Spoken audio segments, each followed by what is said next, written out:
When I was much younger and I had no idea what really the fantasy genre was, what an RPG actually was, what, a necromancer was, I was someone that was experiencing many different types of stories. And one game in particular really stands out to me to this very day, and I feel like is a main contributor to why I enjoy fantasy stories as much as I do nowadays, why I have went along and started series like ReZero, why I have played games like Dark Souls, why I enjoy Overlord. It's thanks to one particular game, and that is Diablo 2, the game I played over 2 decades ago, a game that really just was a hallmarker to my childhood in terms of gaming.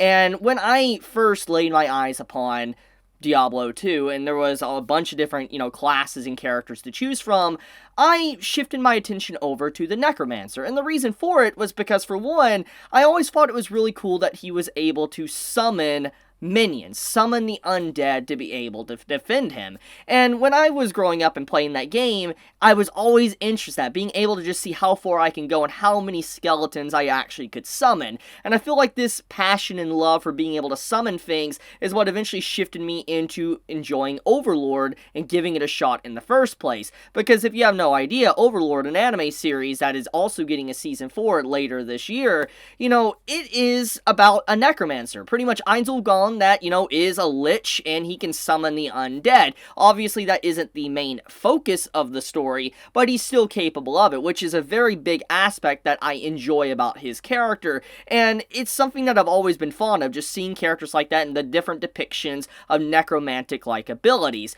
which eventually my searching through that type of stuff, I found soul leveling, because if you have read soul leveling, you know that soul leveling has an MC that is capable of summoning the undead. The people that he defeats, he's able to bring back. And that quest led me to what I'm currently going to be talking about in this video, the Lone Necromancer. Now, before I go any further, I just want to say that I am a huge sucker for this type of stuff, because I love necromancers. I think that just their depiction in general in stories is something that I find very fascinating, because I know many might be thinking it's cut and dry. Like, oh, it's a necromancer, they can summon the undead, that's basically it. There's nothing really interesting that you can actually do with their character. I know that's what some most likely will think. And on the other side, some might think that they're just edgy, and that's it. That's the only thing that draws people towards them. And yes, it's a mix of all of those things, I do agree, but I feel like necromancers are extremely unique in terms of storytelling. And hear me out. The reason why I say that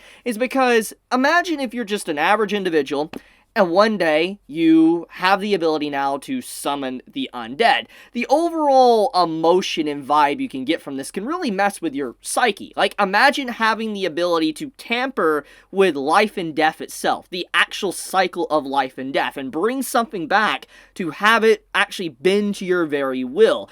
That is something that I always felt was very interesting, to see what the character, how the person, individual, would feel about that circumstance. Because there might come a time to where they're offered temptation. Example, let's say they have a loved one that they care so deeply about, and let's say their loved one dies. Obviously, if they're a necromancer, they have the capabilities to potentially bring that loved one back to life, but because of the actual moral complexities of that, is it right to do? But on top of that, will that person actually be the same person, or just a servant bound to your very will? That's what makes Necromancer so interesting. There is a lot of different stories that can be told with it, and I find it very fascinating. It's not, like I said, cut and dry as just they're edgy, they have scythes, they summon the undead. There is so much more that can be done with the concept, and it's very rare to run into a story that's able to do the concept right. I do agree with that one. It is so rare to dive into a story and really have that entire aspect really just dived into, dissected, and just blow your mind away. And even though I feel like, this series, the Lone Necromancer I'm talking about, might not go too deep into that aspect, I am still a huge sucker for necromancers because it is a concept that isn't used that much. Surprisingly enough, it isn't. So let's actually talk about it. What is the Lone Necromancer about, and why should you give this series a shot in the first place? Well, for one, if you are a fan of necromancers in general, like being able to summon the undead and stuff, this series is going to be for you, because it's definitely going to be about that. Let's get that out of the way first. I mean, that's kind of obvious since I spent the beginning of this video talking about it. But obviously, there's a lot more going on. So, the overall story of the Lone Necromancer, which only has 8 chapters currently, so it's very quick to catch up, and I like it so far. The artwork looks really good, by the way. I'll show some panels on screen, you can see it for yourself. It looks really good. It's a really standout, good-looking series. But obviously, you're going to want to know more. What is the story? Why should you start it? So, once again, just as how last week I made a video on Omniscient Reader and talked about if you're a fan of like stories that kind of in a similar vein to Soul Leveling, then you might also have that exact same opinion with the Lone Necromancer, because this, in terms of being identical, it is the closest thing I think I've seen so far to Soul Leveling. And now, I'm not saying it's a replica. I'm not saying that is a straight-up copy. I'm not saying that. I'm just saying if you want an MC that has the same capabilities, potentially, as the MC in Soul Leveling, then this is going to be your type of series. And it's very early on in its young stages of a series, so there's so many different directions it can go, and there really isn't much chance of you being spoiled at this point. So that is always a plus. And maybe one day, if the series gets really popular, it might get an anime. Who really knows? I mean, we have seen webtoons in the past get anime. I mean, God of High School, Tower of God, Noblesse. So it's always a potential possibility. Maybe this might be webtoons, Soul Leveling series. Who really knows? The point I'm trying to make, though, is that if you are a fan of Soul Leveling, you probably will enjoy the Lone Necromancer. That is something that needs to be stated. I need to hammer that in, because it definitely has that type of vibe. Now, it isn't just action. I do want to clarify that as well, because when it comes to Soul Leveling, it's a power fantasy. And there's nothing wrong with power fantasies. I love myself a good power fantasy. But I feel like this series, the Lone Necromancer, isn't necessarily just a power fantasy. It's about a character that is dealing with a whole new change in the world around him, to where the world now is filled with monsters, and he has individuals that are really needing to step up and rise up and do what they need to do to defeat their individual monsters or opponents. And in this case, you have our MC form a party, not just with his undead that he's able to summon, but also with 2 individuals. We have our side characters, for instance, the main female character, but also the support male lead. And I really love that. I really love how our character isn't just going to be surrounding himself in undead. He's actually going to have a party with him. Because this is one aspect I feel like a lot of necromantic-like stories really kind of throw under the rug and they don't dive into too much. Because one thing is that these stories easily go into a power fantasy. Either it goes down a route of like, oh, they're so strong because they can summon the undead, and they are strong. Necromancers in myth are strong.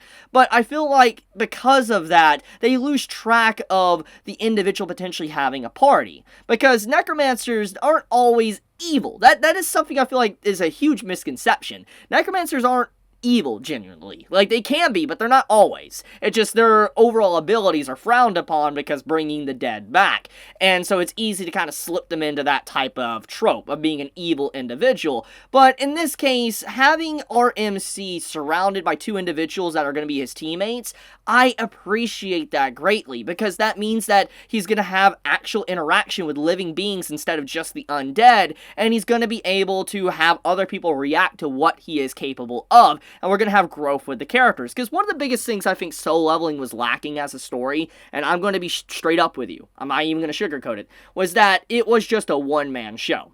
That was the biggest problem I had with Soul Leveling, is that it was just a one-man show, and it was just about the MC being super powerful and summoning the undead, which is cool. It is. I love the series, but I wish more characters got a lot of development, and this series is going to be doing just that. It's going to be diving in to the side characters and giving us a lot of development with them, so it's not just going to be the MC taking up the entire spotlight of the story, because we already have characters that are incredibly powerful and unlocking their gifts alongside of our MC. So I do feel like the Lone Necromancer, the title is a little bit misleading, because when I hear the Lone Necromancer, I think of something like, oh, he's going to be the only one, but maybe the reason why he's called the Lone Necromancer is because he's just the only necromancer, and nobody else can really understand what he's truly capable of. Or maybe the series will go down a dark route, and it'll go down the route I actually talked about. He loses loved ones, and the only way he's able to cope is by bringing them back, but are they really the same individual? that's the direction the story could take, and I would love it if it did that. I would love to see a story really go down that route, but the point I'm trying to make, though, is if you're looking for a story that is a little bit more on the soul leveling side, but potentially more character development and characterization, then this is going to be probably for you. Now, once again, it's early stages, only 8 chapters at this point in time, so, I mean, there's not a whole lot to read, but there is enough to get a general gist of what to expect from the story so far, and I like it. I really do like this series so far. I'm going to be keeping my eye on it and following it for the upcoming weeks whenever a chapter comes out, because it's fun. It's a good read.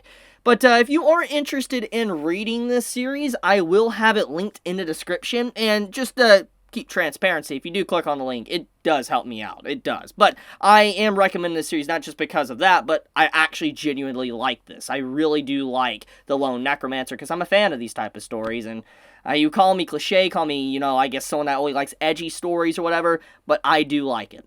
But okay, guys, thank you so much for watching this video. If you enjoy my content, you know, please subscribe. If you got this video, you know, please leave a like. And if you want to get notified for whenever I upload a video, you know, please click that bell icon down below. And with that, Chibi out.